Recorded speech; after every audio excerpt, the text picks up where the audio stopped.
La ministre de la Famille, Dominique Bertinotti, est l'invitée de Preuve par Trois. Bonsoir, Madame la ministre, et merci d'être avec nous. Deux dossiers polémiques vous occupent. Le mariage gay, bien sûr, qui arrive au Sénat dans quelques jours. Débat jeudi. Et puis, bien sûr, la refonte, la révolution des allocations familiales, puisque les familles aisées toucheront moins. Pour aborder ces deux sujets qui appellent, on l'espère, des précisions de votre part. Isabelle Tourné de l'agence France Presse, notre partenaire, nous rejoindra dans un instant. Ce sera ensuite Perrine Tarnot de Public Sénat. Eh bien, pour parler de vous, mieux faire connaissance. Et puis notre autre partenaire, comme chaque semaine, est Dailymotion. Mais d'abord, bien sûr, Madame Bertinotti, l'affaire Cahuzac qui a rebondi de manière spectaculaire, mis en examen pour blanchiment de fraude fiscale. Votre ancien collègue chargé du budget a reconnu avoir eu un compte à l'étranger depuis une vingtaine d'années. Votre réaction? Écoutez, je viens de prendre connaissance du texte que Jérôme Cahuzac a adressé. Bon, j'ai pas envie d'avoir une réaction là. Je pense qu'il faut que la justice fasse son travail. Il faut quand même nous dire ce que vous en pensez, comment vous réagissez. Peut-être de l'étonnement, de la surprise. Est-ce que vous vous estimez trahi par son mensonge? Je n'aime pas utiliser ces grands mots. Je trouve à la fois sa démarche certainement très sincère dans ce qu'il exprime en termes de roman. Le problème, c'est qu'il ne l'a pas été auparavant. Il y a eu une série de dénégations dans les médias, mais pas seulement, vous le savez, les yeux dans les yeux face au chef de l'État et devant le Parlement. C'est une affaire entre lui et lui. Voilà, et je pense que les conséquences politiques en ont été tirées lorsqu'il a présenté sa démission. La justice fait son travail, il aura l'occasion aussi de s'exprimer devant la justice, mais je n'ai vraiment pas envie d'aller au-delà. Je pense que oui, j'ai lu cela avec une certaine stupéfaction. D'aucuns évoquent un mensonge d'État. Vous savez, dans ce genre d'affaires, moi, je me garde des mots excessifs. Il y a une affaire de conscience humaine. Voilà, je prends acte. Je sais ce que cela signifie. Mais je déteste, je n'ai jamais fait partie de ceux ou de celles qui contribuent à louer un homme ou au contraire à l'accabler. Donc je ne vois pas pourquoi je changerais de comportement en la matière. Alors, mais je lis cela avec beaucoup de gravité. Il y a des interrogations qui fusent, à droite comme à gauche, à l'UMP comme par exemple avec Jean-Luc Mélenchon, qui s'interroge d'ailleurs où s'arrête selon lui, où s'arrête le mensonge. Et à l'UMP, certains se demandent si le président de la République et le Premier ministre ont pu être au courant auparavant de ce terrible mensonge. Écoutez, je n'ai absolument aucune information et je pense que c'est aux principaux intéressés de pouvoir éventuellement, s'ils le souhaitent, apporter des réponses ou des commentaires sur ce nouvel épisode. Est-ce que vous redoutez, comme François Bayrou par exemple, des effets dévastateurs pour l'ensemble du monde politique? Ah mais je pense qu'il n'est jamais bon. Quels que soient les rangs politiques, car voilà, les affaires ne sont jamais à mettre à l'honneur de la démocratie. Nous savons combien la confiance des Français à l'égard des politiques est quelque chose de très précaire et de fragile. Évidemment, ce genre d'affaires ne va pas dans le sens d'un renforcement de la confiance de nos concitoyens. Mais je n'irai pas non plus dans la stigmatisation de tout le monde politique. Il y a énormément d'élus qui font leur travail de façon exemplaire. Donc, comme je n'irai pas dans la stigmatisation des médecins ou de n'importe quelle catégorie professionnelle. D'accord. Alors, François Hollande avait pris une décision assez rapide, avant même la mise en examen qui vient d'intervenir seulement de M. Cahuzac. Est-ce qu'aujourd'hui, on doit aller plus loin? Et par exemple, ce n'est plus la responsabilité du chef de l'État, mais de son parti. Est-ce qu'il doit être exclu Jérôme Cahuzac du Parti socialiste.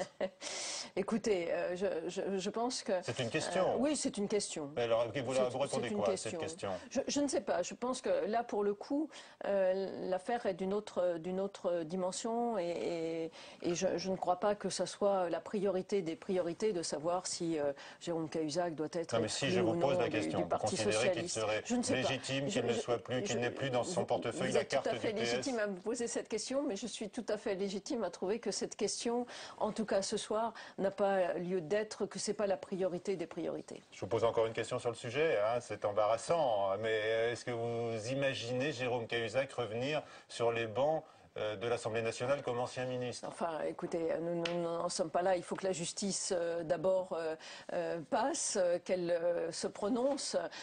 Il sera toujours temps de voir en fonction de ce que sera le verdict de la justice, de voir ensuite ce que peut être l'avenir de Jérôme Cahuzac, enfin. Est-ce que vous redoutez un effet délétère sur le gouvernement de cette affaire Cahuzac et de ses développements aujourd'hui? Je ne crois pas que ce soit un effet délétère. Je ne pense pas. Je le dis très, très clairement. Nous avons eu peut-être voilà, un premier moment qui a été au moment de la démission de Jérôme Cahuzac. Je pense que cette démission a, d'une certaine façon, tourner une page pour le gouvernement et que nous sommes, nous, en tant que membres du gouvernement, dans une autre page. Voilà, c'est quelque chose maintenant qui appartient à Jérôme Cahuzac avec des rebondissements, mais je ne crois pas que cela ait d'incidence sur le gouvernement. Alors le gouvernement reste secoué, bien sûr, les attaques sont très très fortes. Un journal, même le Figaro ce matin, appelait à un remaniement pour donner un nouveau souffle à l'équipe. Est-ce que vous en manquez ? Écoutez, d'abord, moi, je voudrais dire qu'il n'est pas un jour où le Figaro ne stigmatise l'action du gouvernement. Nous sommes dans l'action.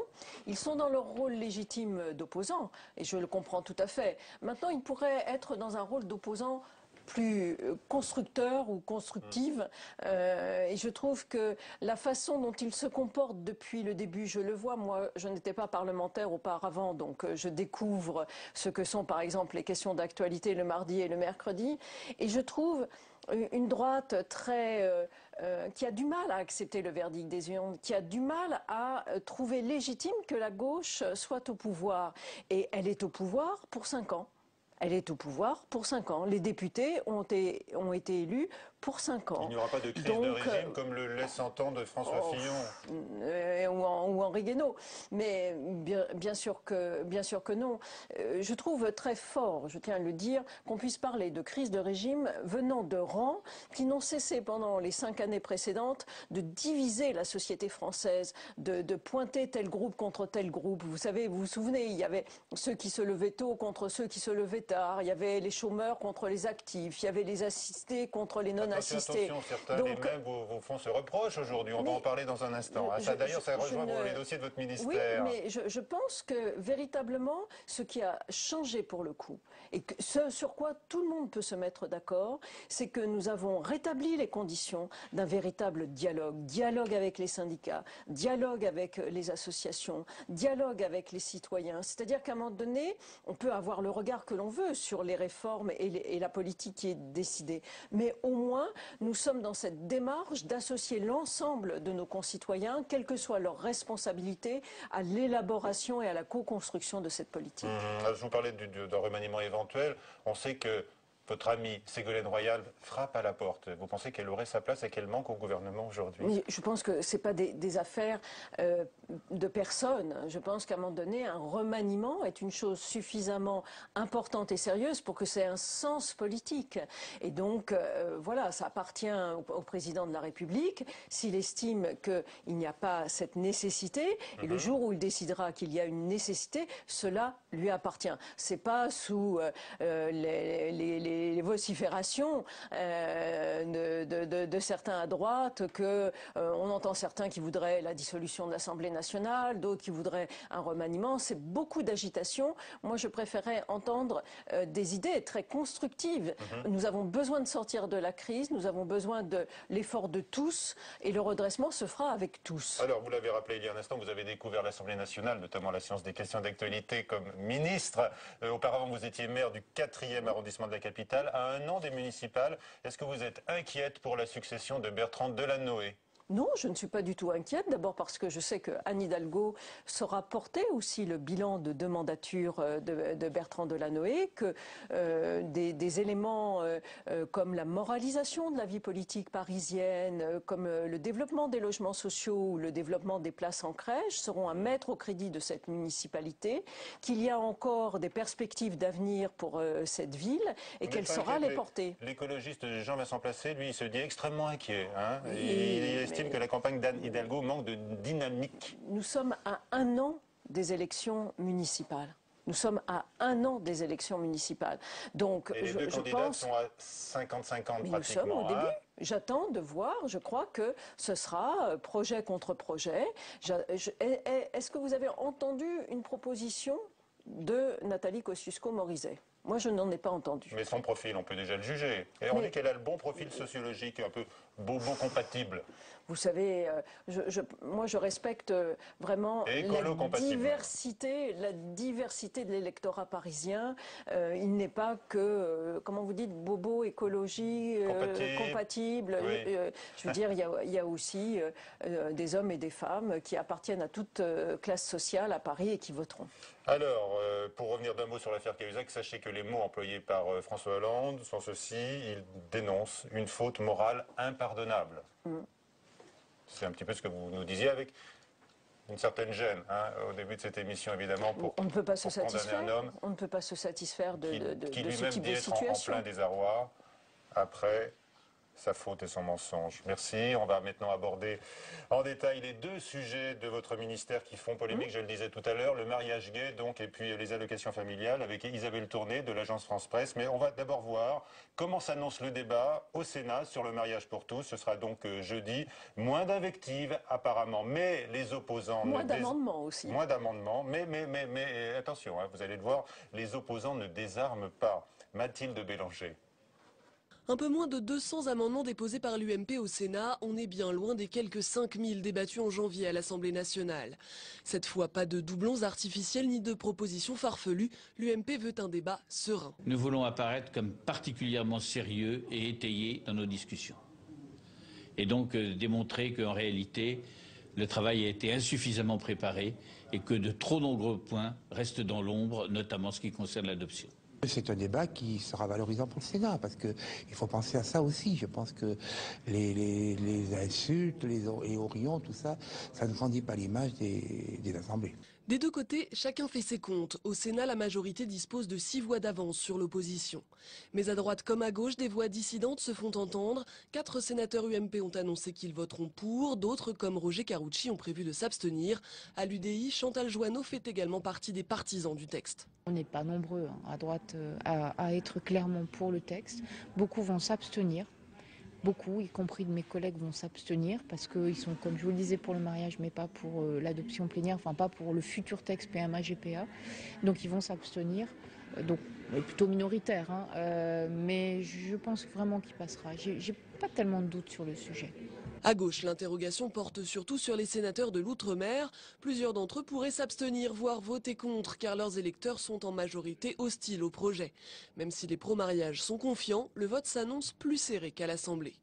Il y a toujours un suspense, à mon avis. Sur un texte comme ça, il y a toujours un suspense. Parce que sur les textes de société, entre guillemets, au dernier moment, tel ou tel sénateur, d'un côté comme de l'autre de l'hémicycle, peut dire « Ah ben non, moi en conscience je suis pour, mais moi en conscience je suis contre, je ne peux pas vous suivre, etc. » Comme on l'avait vu un peu pour la peine de mort ou pour l'avortement, par exemple. Le débat s'ouvre jeudi et devrait durer une dizaine de jours au maximum, puis le texte reviendra à l'Assemblée pour une 2e lecture. L'opposition, elle, a déjà prévu la suite, elle saisira le Conseil constitutionnel. Voilà, donc et avec nous, Isabelle Tourné de l'agence France Presse. Bonsoir. Vos questions à la ministre de la Famille. Alors d'abord sur le mariage gay, et on parlera des allocs ensuite. Alors le texte arrive jeudi au Sénat et ses opposants espèrent qu'il sera mis en échec. Est-ce que vous craignez un tel coup de théâtre, un rejet du texte ? Écoutez, très honnêtement, non. Je pense qu'il y aura un débat parce qu'il y a des opposants à ce texte, mais voilà, nous avons été auditionnés par les sénateurs, voilà, Christiane Taubira et moi-même, et j'ai senti quand même un esprit de dialogue et je reste confiante sur le vote des sénateurs et sénatrices. Combien de voix de majorité vous donnez sur le texte? Je ne sais pas, mais vous avez entendu, il va y avoir sur les rangs de la droite des sénateurs ou sénatrices qui vont soit voter pour, soit s'abstenir. Et c'est assez cohérent, je veux dire, dans toutes les réformes sociétales, vous avez toujours eu des dépassements des clivages politiques traditionnels. C'était le cas. L'IVG a été voté grâce aux voix de gauche. Là, effectivement, il peut y avoir quelques défections à gauche qui seront peu nombreux, je pense, mais il y aura aussi des votes favorables à droite. Qui vous sont indispensables ici. Qui permettront d'avoir une majorité au Sénat. Certains juristes ont pointé des risques d'inconstitutionnalité du texte. Le groupe UMP au Sénat entend d'ailleurs opposer des arguments constitutionnels, notamment sur la question de l'adoption plénière pour les couples homosexuels. Est-ce un risque que vous prenez au sérieux ? Il faut toujours prendre les choses au sérieux. De la même façon que vous me parliez tout à l'heure des municipales parisiennes, il ne faut jamais sous-estimer les adversaires et les respecter. Je pense que c'est la meilleure des choses et la meilleure façon de gagner les victoires. Donc effectivement, il faut regarder les arguments. Je pense que au ministère de la Justice, les choses ont été suffisamment approfondies et étudiées pour que les risques d'inconstitutionnalité soient vraiment minimes. Je ne préjuge pas de ce que sera l'analyse du Conseil constitutionnel, bien évidemment. Mais j'ai envie de dire, vous savez, même ce débat sur l'adoption plénière, on sent bien que dans les opposants au mariage, on sent bien que les digues reculent. On était contre le mariage, et puis après ils sont contre. Ils sont toujours contre l'adoption plénière. Voilà. Ils considèrent en tous les cas que se contenter d'une adoption simple pour les enfants, pour leur donner un cadre juridique dans ces familles homoparentales, ce serait déjà une façon d'apaiser les choses. Vous ne voulez pas les entendre sur ce point précis? Non, parce que c'est une loi d'égalité. C'est une loi d'égalité, c'est-à-dire que c'est même droit, même devoir. Au nom de quoi pourrait-on dire, parce que les uns sont homosexuels et les autres pas, vous n'aurez pas les mêmes droits? Au nom de la filiation naturelle, pour résumer, c'est un peu ça, les arguments. De toute façon, la filiation naturelle, si vous prenez le cas de couples hétérosexuels qui adoptent, la filiation biologique est niée dans certains cas, ce qui est le cas de l'adoption plénière. Alors la mobilisation des Antilles, on l'a vu, elle ne faiblit pas depuis 6 mois, elle va même en s'amplifiant. On peut même j'en suis pas parler sûre. De radicalisation pour certains. Radicalisation, oui, amplification, je ne pense pas. Et leur chef de file, Frigide Barjot, allait jeudi dernier jusqu'à évoquer un risque de guerre civile. Alors, ils ont en fait le sentiment de ne pas être entendus. Pourquoi est-ce que le président de la République n'accepte-t-il pas de les recevoir de nouveau à l'Élysée? Et je voudrais savoir, vous-même, Dominique Bertinotti, vous attendiez-vous très honnêtement à une telle mobilisation? Alors, sur les deux points, François Hollande. J'allais commencer par le dernier. Vous avez le choix. Oui, moi je m'attendais je ne connais pas de débat de société qui n'ait pas provoqué justement de véritables passions et donc, je dirais d'une certaine façon, des clivages qui fassent que, effectivement, sur tous les débats de société, vous ne pouvez pas avoir de débat consensuel. Donc, il y a deux visions qui j'aime pas le terme d'affrontement, mais qui sont l'une face à l'autre. Et effectivement, mais maintenant, quand on dit on ne les reçoit pas, enfin, quelle plaisanterie! Ils ont été reçus et entendus. Non.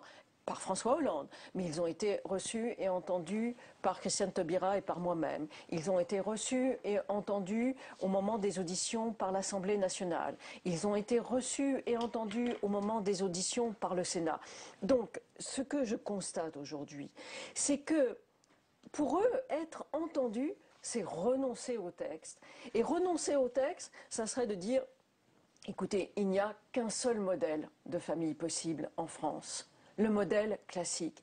Sauf que la société a, elle, acté depuis fort longtemps qu'il y a une diversité des modèles familiaux. Est-ce que Frigide Barjot... Vous utilisiez, si vous me permettez, en introduction, le terme de révolution.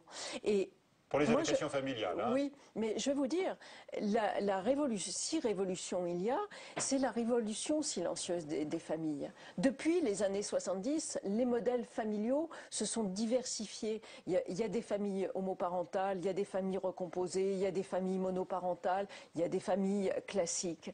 Que fait-on? Il faut absolument, au fond, aujourd'hui, ce que nous demandent nos concitoyens, c'est une véritable protection juridique. Donc, modernisons le droit au regard de ce qu'est devenue la société. Vous avez défendu il y a un instant la filiation, l'adoption plénière pour les couples, les familles homoparentales. Mais alors, au nom de l'égalité que vous venez de rappeler, pourquoi ne pas donner la procréation médicalement assistée aux couples de lesbiennes alors? Parce que le président a été, le président a été on ne peut plus clair. La première loi correspond à l'engagement 31 qui prévoyait, si vous relisez dans les 60 engagements, l'engagement 31, le chef de l'État, lorsqu'il était candidat, il a envoyé des courriers aux associations homosexuelles en disant qu'il était pour la PMA. Sauf que l'engagement 31, c'est le mariage et l'adoption ouverts aux couples de même sexe. Il a été dit très clairement que la PMA serait renvoyée ultérieurement, comme nombre de pays ont fait. Je tiens à dire qu'il y a des pays qui ont fait une sorte de global, puis il y a des pays qui ont procédé par étapes. Il y a eu le choix de le faire par étapes. Ça suivra forcément. Alors, est-ce que vous... Cela sera abordé. Vous-même, est-ce que vous considérez que ce serait un progrès pour la société que d'ouvrir la PMA aux couples homosexuels? Et est-ce que vous allez pousser pour que ce soit inclus dans la future loi sur la famille? Mais sur cette question de la PMA, je pense, ce qui est très intéressant, au travers de votre question, vous pointez une chose qui, moi, m'a un peu surprise quand je suis rentrée dans le débat à l'Assemblée nationale, c'est qu'au travers de l'ouverture du mariage et de l'adoption aux couples de même sexe, c'est toutes les questions de famille qui ont été abordées indépendamment de la question de l'homosexualité. Comme si, au fond, pendant des années, on n'avait pas voulu voir l'émergence d'un certain nombre de phénomènes familiaux. Et la question de la PMA, elle fait partie de ce même corpus. La PMA, elle existe déjà en France. Elle existe déjà en France pour les couples hétérosexuels. Mais il faut quand même à l'étranger pour les couples homosexuels. Et elle existe à l'étranger et pas très loin, puisque c'est ou en Belgique ou en Espagne. Donc à 2 heures de Paris, vous pouvez avoir recours à une PMA lorsque vous êtes couple de femmes homosexuelles. Donc voilà, c'est toutes ces interrogations qu'il faudra prendre en compte. Est-ce qu'on regarde lucidement ce qui existe déjà aujourd'hui, ou bien est-ce qu'on se met, je dirais, un écran en noir devant les yeux pour ne pas voir? Ça mérite d'être discuté et il y aura ce débat. Très bien. Alors avant de parler des allocations, Isabelle, un mot encore sur Frigide Barjot. Est-ce que pour vous c'est la pire des homophobes, comme le dit Jean-Pierre Michel, qui est le rapporteur PS du texte? Je vous disais, je n'aime pas les mots excessifs. Donc simplement, il est un argument qui quelque part me choque profondément, c'est lorsqu'on dit mais enfin l'égalité ça ne veut pas dire gommer les différences. Et quand je dis aux partisans de Frigide Barjot, mais enfin les hommes et les femmes sont, que je sache, différents. Est-ce pour cela que les hommes et les femmes n'ont pas droit aux mêmes droits, justement? On me dit ah mais c'est pas la même chose. Bien sûr que si, c'est la même chose. Est-ce que la sexualité doit être un critère discriminant au regard du droit? Nous répondons que non, que c'est une loi d'égalité. Est-ce qu'elle était à sa place, cette Frigide Barjot, ce week-end, au congrès de l'Union des organisations islamiques de France au Bourget? Elle a déclaré notamment à propos des femmes voilées, c'est leur choix. Là aussi, sur ce sujet, alors je ne sais pas si c'était sa place, et j'ai envie de dire les actes et la démarche de Frigide Barjot, je lui laisse, mais sur la question du voile, il y a 2 choses différentes. Il y a porter un voile parce qu'on a des convictions religieuses, qui est une chose sur laquelle personne n'entend remettre en cause cette liberté, et il y a en même temps, lorsque vous assumez une mission de service public, et au fond, c'est le flou de la loi actuelle, c'est de reconnaître que lorsque vous confiez vos enfants dans une crèche collective, vous êtes dans une mission de service public. Si c'est une mission de service public, alors il y a laïcité et neutralité. est annoncé, il faudra un consensus, a dit le chef de l'État. Absolument. Les allocations Un autre familiales. sujet potentiellement explosif, hein, les allocations familiales. Alors le gouvernement attendait le rapport Fragonard pour prendre des décisions.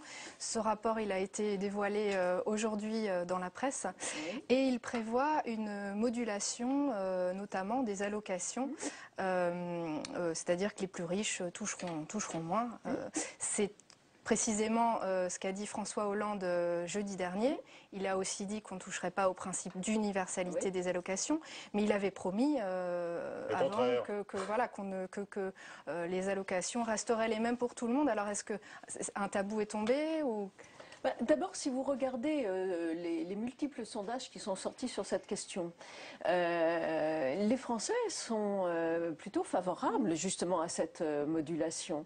Et pourquoi, au fond, il faudrait s'interroger pourquoi les Français ont aussi évolué sur cette question-là. Ils ont évolué tout simplement parce que là aussi, la situation des familles a beaucoup changé. Vous avez une famille sur 5 qui est une famille monoparentale. Et dans ces familles monoparentales, c'est-à-dire à peu près 2,8 millions de personnes, vous en avez 30% qui vivent en dessous du seuil de pauvreté. Ça veut dire qu'ils vivent avec moins de 950 € par mois. Et donc, il y a une prise de conscience. On ne prévoit pas les allocations familiales pour les familles, on prévoit surtout de les diminuer pour certaines. Oui, mais on prévoit aussi...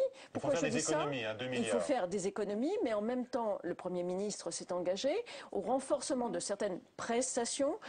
Et donc, l'idée, pourquoi il faut à la fois réfléchir sur cette architecture globale des allocations, c'est que la branche famille est déficitaire.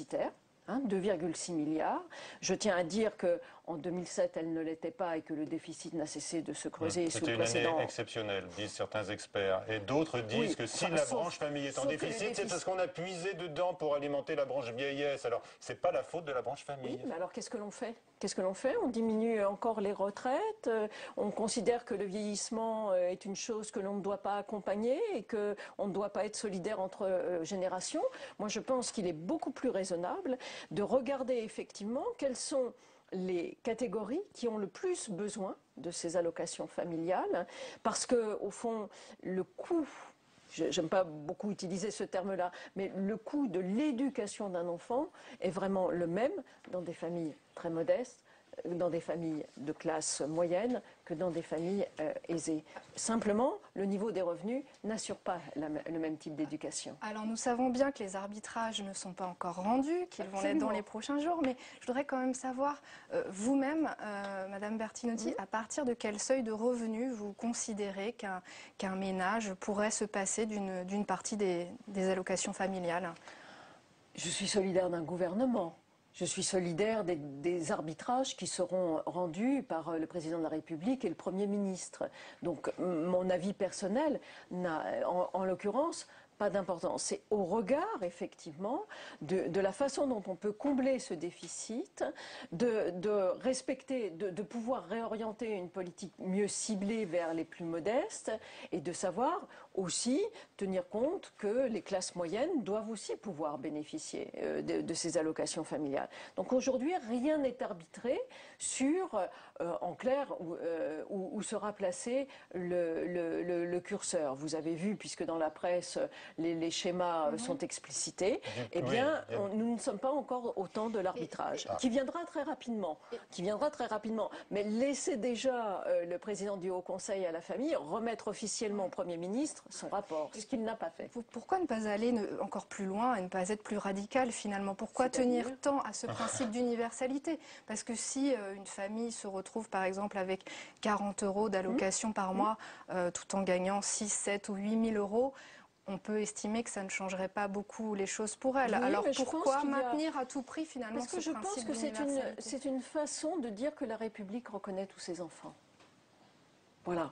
C'est pas ce que disent les associations familiales, qui disent, en touchant à la question clé de l'universalité, eh bien, on revient sur ce qui fonde la politique familiale de la Ve République. Ça aura des conséquences peut-être sur la natalité. Mais vous savez, si on ne réforme pas, je le dis très clairement, si on ne réforme pas et qu'on ne modernise pas notre modèle social, le risque, c'est qu'il n'y ait plus de modèle social. Parce que la société a évolué. Il vaut mieux un modèle social troué que plus du tout. trouée, c'est-à-dire en remettant en cause l'universalité quand même d'une certaine manière, puisque c'est pas l'universalité, si les associations disent vous commencez par un certain on niveau donne de la même revenu, somme, quel que soit le niveau de revenu.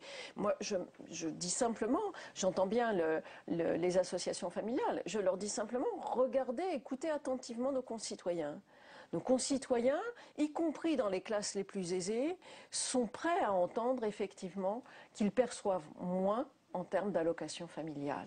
Bon, nous estimons qu'il faut que la République continue à reconnaître effectivement tous ces enfants, et c'est une façon de dire, eh bien, on reconnaît tous nos enfants, peut-être, mais ça aussi, la symbolique a aussi son importance. Alors il va sans doute falloir aller plus loin que la seule diminution des allocations pour les familles aisées, si on veut rétablir l'équilibre de la branche famille de la sécurité sociale d'ici 2016. D'autres pistes ont été évoquées, notamment le quotient familial. Alors faut-il encore baisser le plafond du quotient familial? Va-t-il falloir s'attaquer à d'autres prestations, par exemple comme la garde d'enfants? Alors déjà, la question de la garde d'enfants n'est pas évoquée non, elle a été évoquée par des députés socialistes. D'accord, mais je pense que les arbitrages seront faits à partir des conclusions de l'ensemble du rapport Fragonard. Et je voudrais dire aussi une chose, parce que j'entends évidemment des oppositions se manifester, mais moi j'ai écouté avec beaucoup d'attention Xavier Bertrand, je crois même que c'était ici à Public Sénat, dire que ça ne lui paraissait pas absurde que... Il veut supprimer carrément les allocations familiales pour les personnes très aisées, les foyers très aisés. Il est même plus radical. J'ai entendu Raymond Soubi, ancien conseiller social de Nicolas Sarkozy, tenir à peu près le même discours. J'ai entendu Alain Juppé. Donc vous voyez bien que cette question... Vous avez entendu les communistes? Oui, j'ai entendu, oui. Mais je pense qu'à un moment donné aussi, il faut savoir vers quel type de politique juste, sachant que nous sommes dans un contexte où nous avons à réduire les déficits et que de ne pas réduire les déficits, c'est hypothéquer véritablement notre avenir et pour le coup hypothéquer notre modèle social. Le quotient familial, alors c'est une piste Écoutez, je pense que c'est un ensemble sur lequel le gouvernement aura à se prononcer. Voilà, donc il y a des pistes différentes qui sont évoquées par Bertrand Fragonard. Nous sommes en train de les examiner et je vous le dis, les décisions seront prises assez rapidement après. Isabelle, qui est la spécialiste, on peut dire quand même que c'est un tabou qui va tomber avec cette réforme des allocations familiales. Oui. Madame la ministre, on s'en souvient, d'autres ministres s'y étaient essayés. Il y a eu Bas, il y a eu Juppé, il y a eu Jospin également. Ils se sont tous cassés les dents. Pourquoi ça passerait mieux avec Jean-Marc Ayrault? Parce que je crois qu'il y a une évolution des mentalités qui s'est faite. Oui. Je suis sûre que si vous reprenez... La situation politique du Premier ministre n'est pas très bonne dans l'opinion. Vous parlez des sondages. Parlons des sondages. Oui. Les sondages d'impopularité ne peuvent pas forcément l'aider beaucoup dans cette affaire-là, comme dans d'autres. Mais en même temps, quand vous regardez, par exemple, les sondages sur... On parlait du mariage, les gens y sont favorables. Quand on parle d'une mise sous condition de ressources des allocations familiales, ils y sont favorables.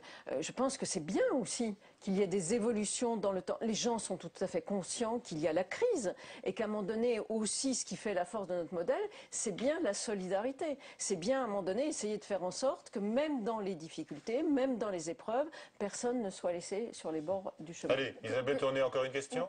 Juste peut-être pour résumer, que ce soit sur le mariage ou la réforme des allocations, on voit bien que ce sont quand même des sujets qui génèrent des tensions, des crispations. Est-ce que le climat... Peut-être un petit peu moins. Peut-être un petit peu moins, mais il y a quelques oppositions.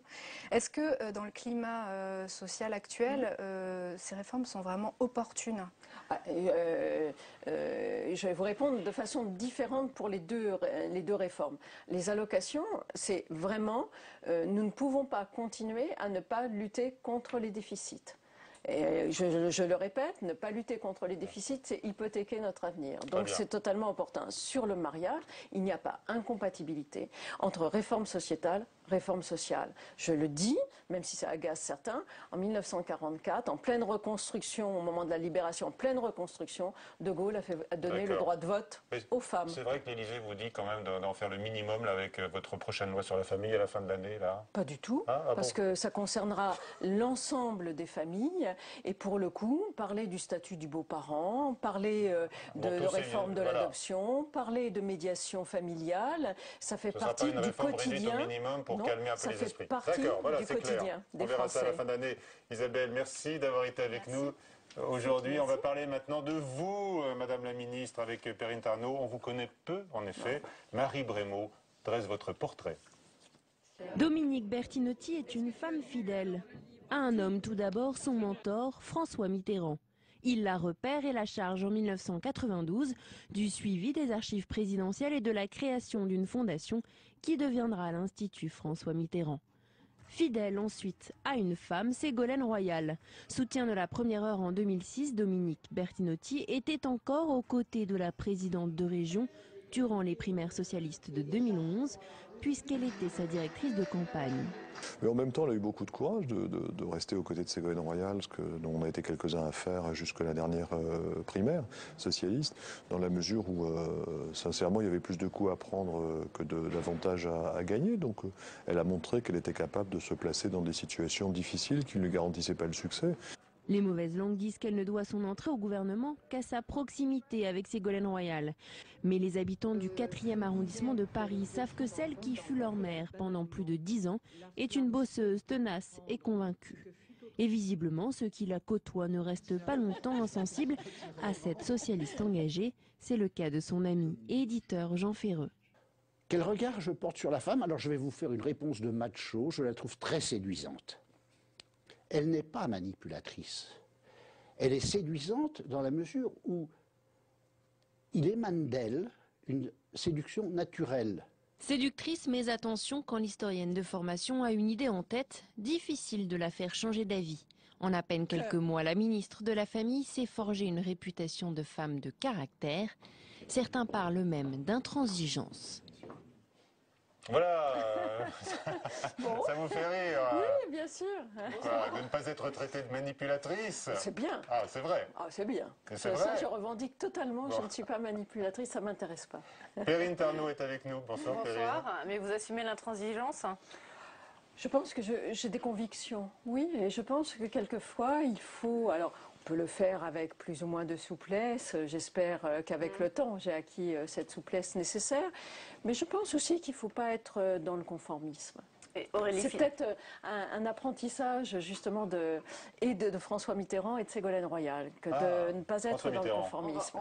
On va y venir, mais c'est vrai qu'Aurélie Filippetti, votre collègue du gouvernement, dites-vous, elle est plus radicale qu'elle n'en a l'air. Est-ce que c'est vrai?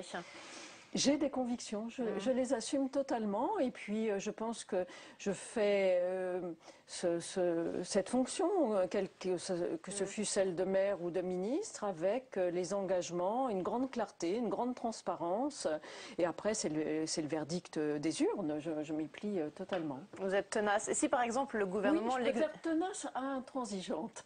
D'accord. Donc tenace, et si par exemple François Hollande renonçait à cette loi sur la famille à laquelle vous tenez notamment aux dispositions sur la PMA, est-ce que vous seriez prête à quitter le gouvernement si vos convictions ne sont pas respectées? Voilà, vous venez de rajouter quelque chose de très important qui serait en contradiction avec mes convictions. Je tiens à vous dire que vraiment j'ai eu l'occasion encore récente de pouvoir discuter avec justement François Hollande de cette loi famille. Je n'ai pas senti de contradiction avec mes convictions. Donc je suis confiante sur la capacité à faire évoluer tout simplement le droit de la famille. C'est ça dont il s'agit. Vous avez évoqué tout à l'heure vos mentors, si on peut le dire, en politique, François Mitterrand, mais aussi Laurent Fabius, que vous avez suivi pendant longtemps, absolument. Et puis Ségolène Royal. Vous avez été très fidèle aux trois dans cet ordre. Le seul avec qui vous avez rompu, c'est Laurent Fabius au moment du référendum sur l'Europe, exactement, parce que lui n'était plus fidèle à ce moment-là à vos convictions et à ses convictions. En tout cas, moi, qui avait été son parcours jusque-là? Je ne partageais pas ce choix. Je suis profondément européenne, et là, pour le coup, ça entrait en contradiction avec ce que je pensais nécessaire pour l'Europe. Et aujourd'hui, vous vous retrouvez dans le même gouvernement que lui? Mais oui, c'est bien. Vous avez gardé quand même de bons contacts avec lui. Oui. Ouais. Fabius, Royal et vous, vous êtes tous finalement, on pourrait dire, des produits de la Mitterrandie. Oui, Quel lien commun ça laisse entre vous trois? Alors, je pense que tous ceux qui ont eu l'occasion de travailler, quel que soit leur niveau de responsabilité avec François Mitterrand, ont été formés à l'exercice de la politique d'une façon générale, à une réflexion sur ce que signifie le pouvoir et le pouvoir aux plus hautes fonctions, à aussi ce que je disais, être capable de ne pas être forcément dans le conformisme, dans ce que j'appelle moi l'ère du temps, et voilà, ça c'est pas toujours si simple. Et puis François Mitterrand disait qu'il fallait savoir dire non, que c'était beaucoup plus facile, enfin beaucoup plus justement confortable. Il était beaucoup plus confortable, je vais y arriver, pardon, de dire oui que de savoir dire non, mais que lui avait cette exigence de savoir dire non, et je pense qu'il avait tout à fait raison. Aujourd'hui, vous travaillez aux côtés de Christiane Taubira, une autre forte personnalité. Oui. Est-ce que c'est difficile de s'imposer, d'exister à ses côtés ? Mais je crois que j'ai trouvé ma place. Je pense que nous avons été très complémentaires. Mais écoutez, chacun a sa personnalité. Moi, je suis moins extérieure que ne peut l'être la personnalité de Christiane Taubira. Peut-être vous disiez qu'on me connaît peut-être moins bien. Pourquoi ? Parce que c'est vrai que j'ai souvent été dans la discrétion. Je n'ai pas éprouvé la nécessité, pour faire de la politique, d'être dans l'extériorisation de ma propre personne. Et il faut aimer ça aussi. Vous l'avez vécu aux côtés de Ségolène Royal. Et il faut aimer ce côté très lumière. Oui, mais j'étais derrière François Mitterrand, j'étais derrière Ségolène Royal. Maintenant, je m'assume, je dirais, comme une grande fille, il serait temps. Mais c'était aussi un apprentissage. Moi, j'ai beaucoup appris aux côtés de l'une et de l'autre. Et au fond, voilà, ça me permet aussi de savoir prendre de la distance, y compris par des personnalités qui peuvent être très fortes et qui, ne m'empêchent pas d'exister, d'être ce que je suis. Et je revendique une certaine rigueur, un sérieux, un certain engagement, des convictions. Oui, et pourtant, parfois aussi, vous êtes, comme la semaine dernière au Sénat, mise en minorité devant la Haute Assemblée, par la droite et par la gauche confondues. Ça a Vous voyez que je n'ai pas peur de sortir du conformisme. Mais ça a quand même été sans doute un de vos premiers grands moments de solitude en politique, non ? Mais il en existe. Il en existe. Je pense qu'il faut savoir aussi, c'est peut-être cela aussi que attendent nos concitoyens, savoir poser des jalons. Peut-être que le temps n'était pas contre tout le monde. Le temps n'était peut-être pas venu pour expliciter ce que j'ai explicité. On va pas entrer dans les détails. Hein, mais je pense que... C'était sur les allocations familiales. Absolument. Encore, mais pour les familles qui ont perdu la garde de leur enfant. Voilà. Alors, j'entends bien, hein, j'ai entendu les oppositions. Il faut savoir aussi entendre à un moment donné les choses. Le temps n'est pas mûr. Bon, le temps n'est pas mûr. Je prends acte que le temps n'est pas mûr.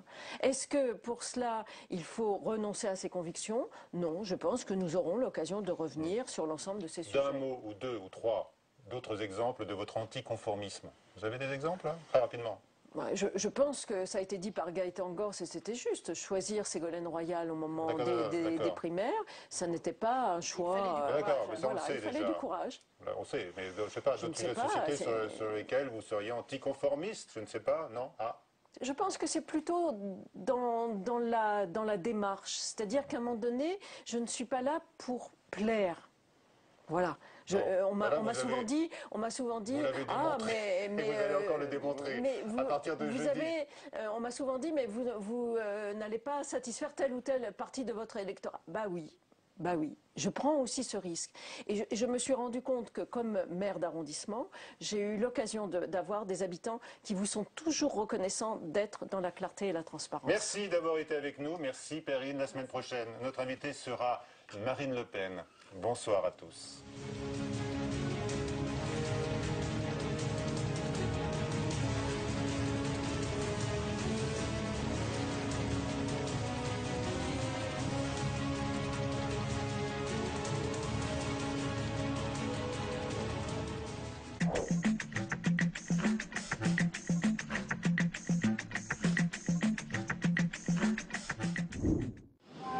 montrer le charisme de mon frigidaire.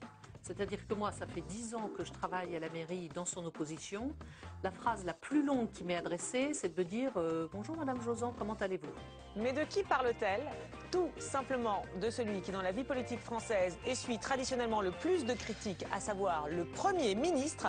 Alors, Jean-Marc Ayrault est-il victime de son style ou de sa fonction? Comme avant lui, François Fillon, que penser de ses recadrages et de l'autorité qu'il cherche à imposer? Et comment se sort-il de ses premiers mois à la tête du gouvernement? Cette semaine, nous déshabillons en tout bien, tout honneur, le locataire de Matignon.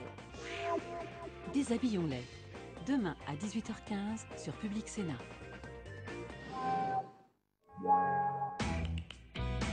Comment se déplacer mieux et à moindre coût? Quelle alternative à la voiture individuelle? Itinéraire 10 vous emmène en Alsace. Vélo, transport en commun, expérimentation piétonne, au cœur de l'Europe, Strasbourg donne l'exemple. Vous préférez venir à l'école à pied ou en voiture? Je préfère venir à pied parce que moi on peut discuter. Itinéraire bis, dimanche à 10h45 sur Public Sénat.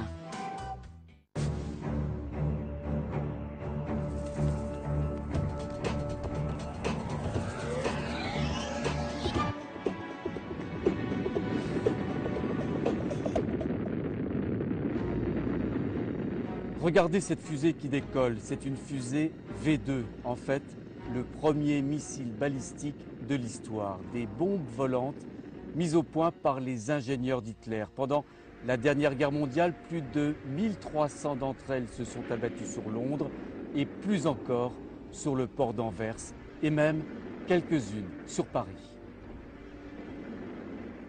Bonjour à tous, nous sommes à Éperlec, à 2 pas de Saint-Omer, dans le Pas-de-Calais. Nous irons également à Viserne, non loin d'ici. Eh bien, ce sont sur ces 2 sites, des sites historiques, que l'on trouve aujourd'hui encore les derniers vestiges, les derniers témoignages des armes secrètes du Troisième Reich.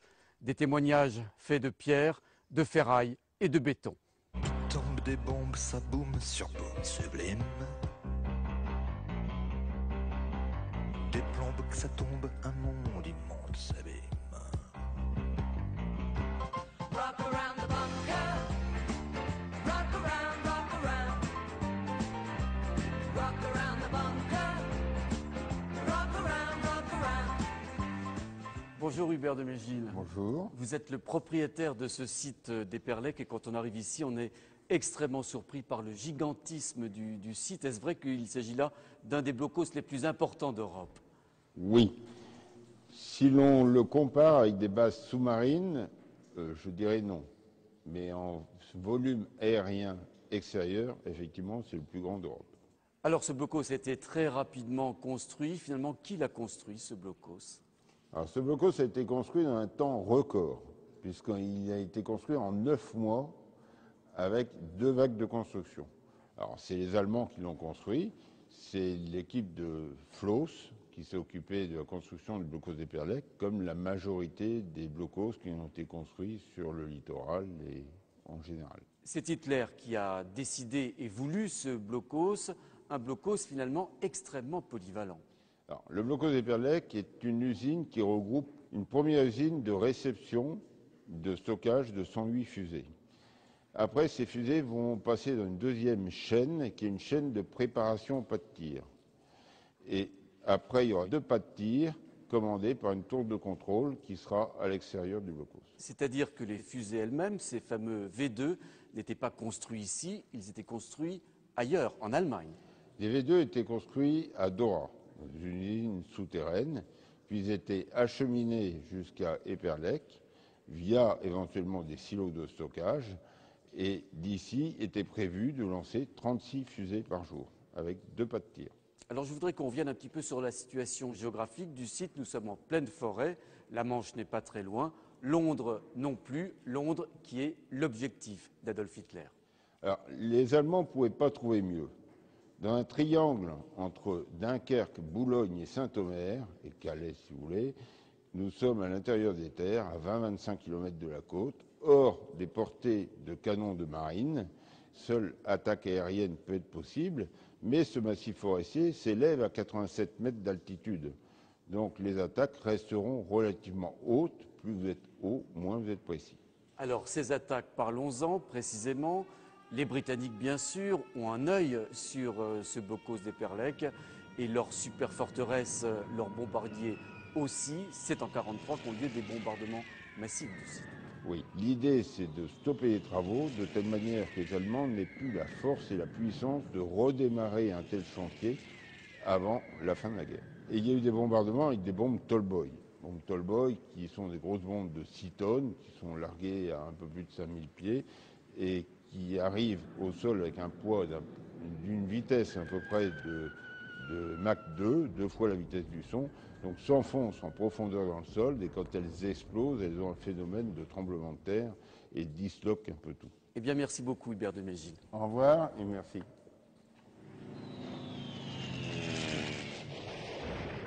Après la destruction du Bokos, la décision d'Hitler et de son état-major fut extrêmement rapide. Il est vrai qu'il y avait urgence compte tenu de l'avancée des forces alliées.